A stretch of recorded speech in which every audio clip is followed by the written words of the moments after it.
Well, that day, when evening came, Jesus said, "Let us go to the other side of the sea." And so, leaving the crowd, they took him with them in the boat, just as he was, and other boats were following. But a great windstorm rose, and the waves were beating into the boat, so that the boat was already being swamped. Jesus was asleep on the cushion in the stern, and they woke him up and said, "Teacher, do you not care that we are perishing?" And so Jesus got up and rebuked the wind and said to the sea, "Peace, be still." And the wind ceased, and there was calm. And Jesus said, "Why are you afraid? Have you no faith?" They, though, were filled with great awe and said to each other, "Who is this? And even the wind and the sea obey him." Well, then they came to the other side of the sea, to the land of the Gerasenes. Jesus stepped out of the boat. Immediately, a man from among the tombs met him. He lived among the tombs, and no one had the strength to restrain him anymore, not even with chains. For he had often been restrained with shackles and chains. With the chains he wrenched apart, and the shackles he smashed into pieces, and no one had the strength to subdue him. Night and day, among the tombs and on the mountain, he was always howling and bruising himself with stones.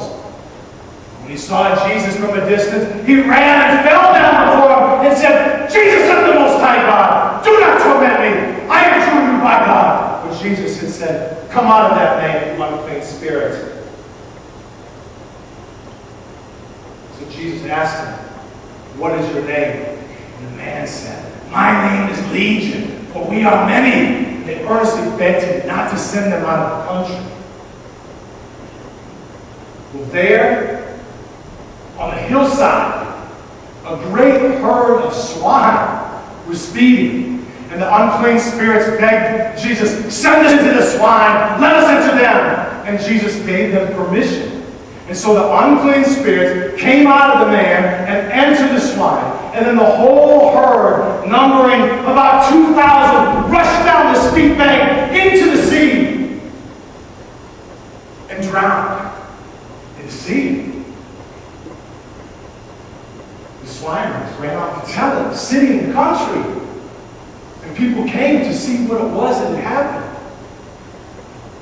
They came and found Jesus and the demoniac sitting there, fully clothed and in his right mind, the very man who had the legion in him. And they were afraid. And then those who had seen what had happened to the demoniac and to the swine reported it, and they began to beg Jesus to leave their neighborhood.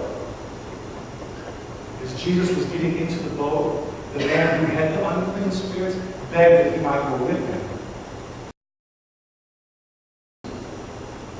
He said, "Go home and tell your friends how much the Lord has done for you, what great mercy he has shown you." And the man went out and proclaimed in the Decapolis all that Jesus had done.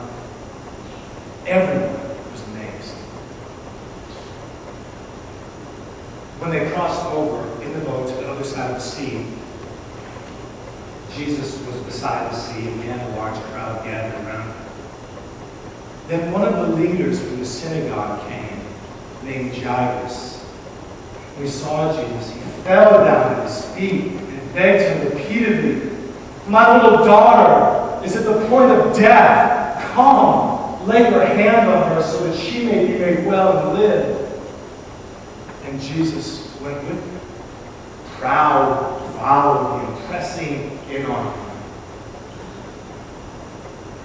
Now there was a woman who suffered from hemorrhages for 12 years.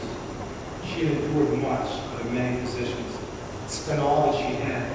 She was no better, but rather the worse. Now she heard about Jesus. She came up behind him in the crowd touched his clothes. For she had said, if I will touch his clothes, I will be made well. And immediately her hemorrhage stopped, and she felt in her body that she was healed of her disease.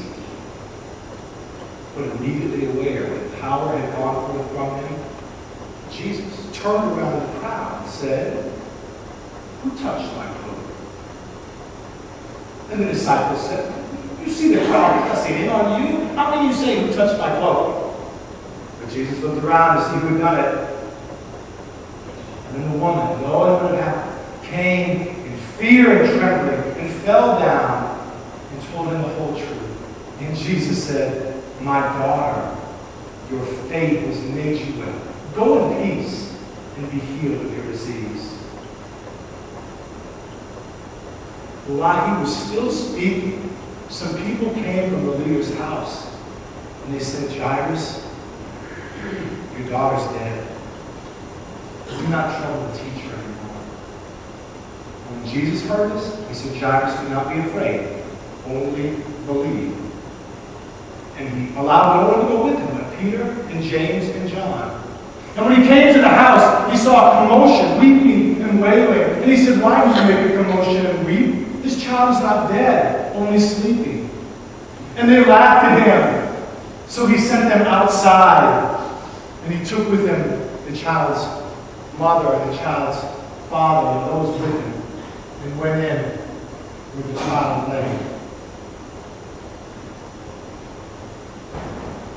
And he took her by the hand and said, Talitha cum, little girl, get up.